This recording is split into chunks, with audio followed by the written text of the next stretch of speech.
Hey there, this is Mike with the Drone Passport channel. Thanks for joining me. I do appreciate it.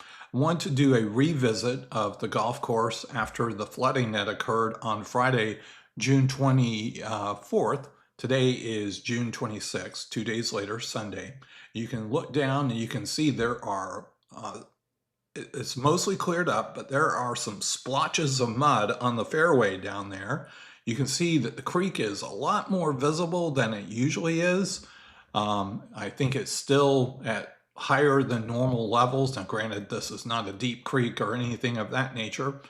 But one of the more startling things I want to share with you is coming up here in just a moment. And so if you may remember, and I don't remember what hole number this is, but this complete hole was underwater. And you can look down just for that brief moment. You can see there are still some issues in the area. And there's, again, a lot of mud on this fairway.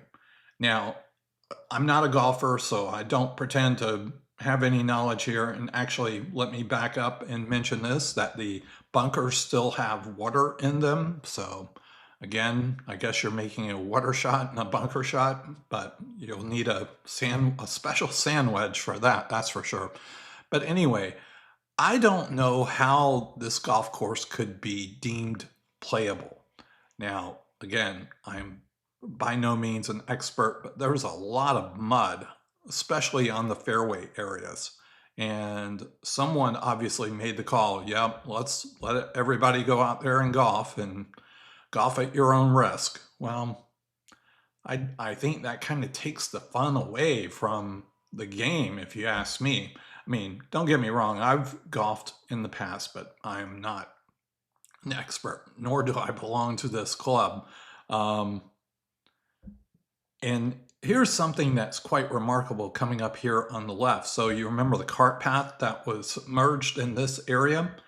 Well, it is visible once again. But however, one of the tributaries of the creek is still leaking over there.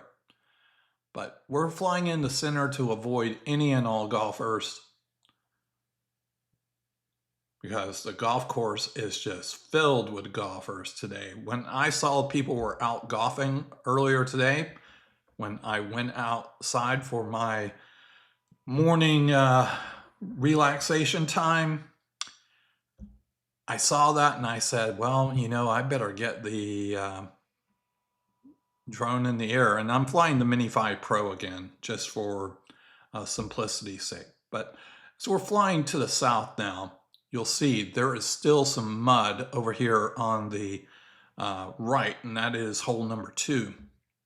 And granted, this is not in the fairway, it's more cart path related than anything. On the left is the dreaded pond, and you know, that area, that particular hole looks okay. Again, if you look at the bunkers, there is standing water, which I don't know if a sand wedge will cut that, or may make bunker shots a lot easier. But anyway, I digress.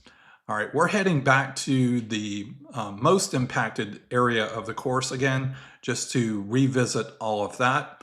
And again, this is the area, you can see there's still some standing water. Now, granted, this is near a tee box, if I'm not mistaken. But there is a lot of mud on this course in the fairway area. And again, that doesn't make a lot of sense to me. But again, I am certainly not an expert. I'm sure the club said, well, we've got to have people coming in here today so that we can make some money and all of that. Or they felt that the course was indeed truly playable. Well, okay, if you say so, but it doesn't look that great to me, but what do I know? Anyway, I know we're reaching the end of this video, so let me just say, if you are a subscriber, thank you very much for joining me for this video, and I appreciate your loyalty to the channel. If you're not a subscriber, I invite you to join and be a part. And if you could give me a thumbs up, that would be appreciated. This is Mike. Bye for now.